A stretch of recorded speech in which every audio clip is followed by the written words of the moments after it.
Hi friends, இன்றைக்கி என்ன வெலாகுன்னு பார்த்தீங்கன்னா, நம்ம ஊரில் எப்படி தீபாவளிக்கும் பொங்கலுக்கும் பண்டு போட்டு நம்ம செலவு எடுக்கிறோமோ அந்த மாதிரி இங்கே யுகாதிக்கும் மாகலை பட்சத்துக்கும் செலவு எடுப்பாங்க. இங்கே வழக்கம் மாதம் 600 நான் கட்டினேன்.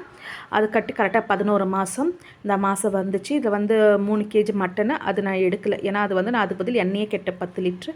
ஏன்னா 3 கேஜி மட்டன் எப்படி சாப்பிட்றது? வாங்க என்னென்ன இருக்குதுன்னு பார்க்கலாம். அந்த எண்ணெய் ஒரு பாக்ஸ் இன்னும் கொடுக்கல, அது வந்து நாளைக்கு கொடுக்குறேன்னு சொல்லியிருக்கிறாங்க.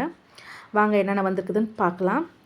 இதில் வந்து 1 லிட்ரு வந்து சாமி எண்ணெய், அப்புறம் வந்து 2 கேஜி வெல்லம், 1 கேஜி 2 கேஜி சர்க்கரை, கலக்காய் 1 கேஜி, கோதுமை மாவு 2, தனியா 1 கேஜி, 2 வகையான மிளகா 1/2 கேஜி, அப்புறம் கடல மாவு 1 கேஜி, உளுத்தப்பருப்பு 1/2 கேஜி, பச்சைப்பயிர் பருப்பு 1/2 கேஜி, அப்புறம் கடல வந்து 2 கேஜி, இது 1 கேஜி, ரவை 1 கேஜி, மைதா 1 கேஜி, காராமணி பாசிப்பருப்பு 1/2 கேஜி, அவல் 1 கேஜி, துவரம்பருப்பு 1 கேஜி, அப்புறம் வந்து கடலை வந்து 2 கேஜி, நெய் ஒரு 100 கிராமு, அப்புறம் வந்து இது கேஸ்டர் ஆயில் விளக்கெண்ணெய் வந்து 1/2 லிட்ரு. இங்கெல்லாம் அது எண்ணெய் வச்சு குளிப்பாங்கள்ல.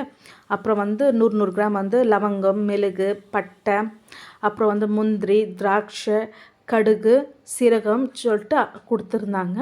அப்புறம் 10 லிட்ரு எண்ணெய், இன்னும் 10 லிட்ரு வந்து நாளைக்கு வந்துடும். அதனால் ஏன்னா மட்டன் நான் வாங்கலை. அப்புறம் வந்து ஒரு சின்னதாக வந்து ஒரு ஹாட் பாக்ஸ் கொடுத்துருந்தாங்க, ஒரு ரைஸ் மூட்டை. எப்படி